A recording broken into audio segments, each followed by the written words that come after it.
تو ہارنے کی وجہ سے ہوا یہ کہ ترکی کی ساری خلافت ختم ہو گئی. خلافت عثمانیہ کے ٹکڑے ٹکڑے ہو گئے. 50 ملکوں پر ان کی اکیلی حکومت تھی, سب ٹکڑے ہو گئے. ترکی کو سب ختم کر دیا گیا, خلافت ختم کر دی گئی. یہ 1920 میں خلافت ختم کر دی گئی. اور پھر برطانیہ انگلینڈ کے تسلط میں, اس کے قبضے میں فلسطین بھی آیا. یہ وہ زمانہ تھا جب ہمارا انڈیا بھی انگلینڈ کے انڈر میں تھا, ہمارا بھارت بھی. برطانیہ ہر ملک فتح کرتے ہوئے اپنے اندر لیتے جا رہے تھے, یہ انگریزوں کی عادت تھی. تو فلسطین بھی ان کے انڈر میں تھا. تو اب ان لوگوں نے یہودیوں کے لیے ایک عام اعلان کیا, ڈکلیریشن آف بالفور کہا جاتا ہے, ایک بالفور اعلامیہ, جس میں اعلان کیا گیا کہ دنیا بھر کے جو بھی یہودی ہیں وہ ہجرت کر کے یہاں آئے, انہیں گھر دیا جائے گا. 1921 سے پھر فلسطین میں ایک چھوٹی سی بستی میں ان کو بسایا گیا. 4000 لوگ پہلے آئے, 4000 لوگ آئے. پھر یہ ہجرت کا سلسلہ چلتا رہا یہاں تک کہ 1947 میں ان کی آبادی 36 لاکھ کے قریب ہو گئی. 30-35 لاکھ سے بڑھ کر کے آگے بڑھ گئے.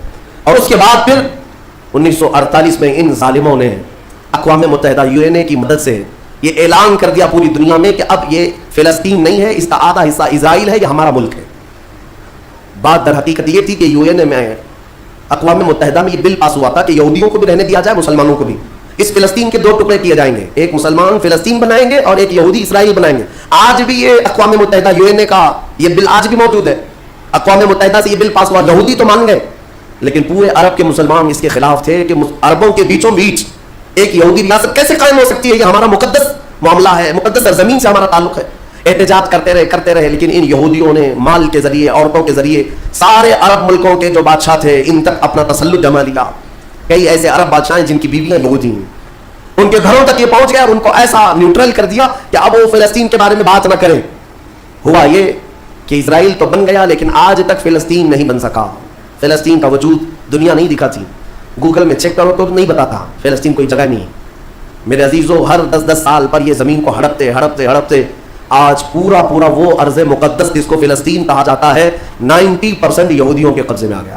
اقوام متحدہ سے یہ بھی بل پاس ہوا تھا کہ آدھا کر لیا جائے, اسرائیل ایک ریاست, فلسطین ایک ریاست, لیکن بیت المقدس جو ہے, مسجد اقصی, وہ دونوں کے انڈر میں نہیں رہے گی, یہ اقوام متحدہ کے انڈر میں, یہ خود مختار رہے. کیونکہ یہاں یہودیوں کا بھی تعلق ہے, عیسائیوں کا بھی ہے, مسلمانوں کا ہے, سب کو یہاں آنا جانے کی اجازت رہے گی, کسی کے انڈر میں نہیں رہے گا. یہ پاس ہوا تھا. لیکن آج حالات یہ ہے کہ اس بیت المقدس کی دیواروں پر, دروازوں پر یہ وحشی ظالم اسرائیلی بندوق تانے آج بھی کھڑے ہوئے. یہ جسے اندر جانے دیں وہ جائے گا. پوری دنیا اپنی آنکھوں سے دیکھ رہی ہے ان کی خیانت, ان کی غداری کو, لیکن کوئی ایک جملہ تک نہیں کہتا کہ اسرائیل دہشت گرد ہے. آپ کو میں آنکڑے اگر بتاؤں تو آپ کے رونگٹے کھڑے ہو جائیں. انہوں نے فلسطین کے مسلمانوں میں سے اب تک 2.5 لاکھ صرف بچوں کو قتل کیا ہے ان اسرائیلیوں نے. آج بھی یہ ڈیٹا موجود ہے, انٹرنیٹ پہ موجود ہے, بڑی بڑی ویب سائٹس ہیں, انہوں نے شو کیا. اقوام متحدہ کی بھی رپورٹ موجود ہے کہ فلسطین کے کتنے مارے گئے. ان دونوں کی جنگ میں 24 لوگ اگر مارے جاتے ہیں تو 23 فلسطینی ہوتے ہیں, 1 اسرائیلی ہوتا ہے. پھر بھی دہشت گرد فلسطین ہے, آتنکواد فلسطین ہے. میرے عزیزو, یہ دنیا جو دوہرا کھیل رہی ہے, اس کو کون بتائے گا آخر؟ وہاں جمعہ کی نماز پڑھنے کے لیے مومنین آج بھی جاتے ہیں, ان پر گولیاں برسا دی جاتی ہیں.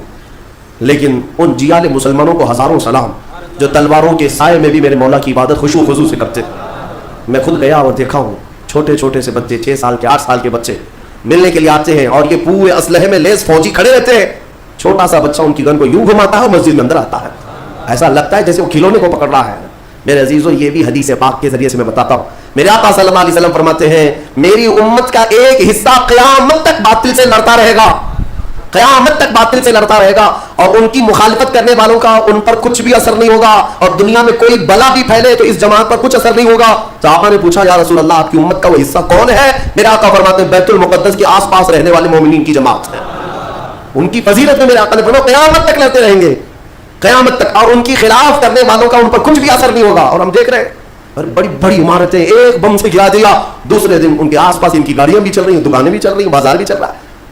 کل رات کو فائرنگ ہوئی, 50 لوگ بیت المقدس سے اٹھا کر کے لاشیں لے گئے. دوسرے دن جا کر کے دیکھے تو عصر کے بعد عورتیں اپنے بچوں کے ساتھ روٹیاں سینڈوچ کھاتی ہوئی بیٹھی ہیں. مطلب یہ ہے کہ نہ موت کا ان کے اندر خوف ہے, نہ ظالموں کے تسلط کا ڈر ہے. ہاں, یہ بھی اللہ تعالیٰ کی طرف سے ہوتا ہے کہ مولا جب کسی کا دل کشادہ کرے تو بڑے بڑے پہاڑوں سے بھی انہیں ڈر نہیں لگتا. اور ایک حدیث میرے آقا صلی اللہ علیہ وسلم نے فرمایا کہ سید البقاع بیت المقدس, سید الصخرۃ صخرۃ بیت المقدس. حضور نے فرمایا پوری روئے زمین کا سردار جو حصہ ہے وہ بیت المقدس کا حصہ, سردار حصہ.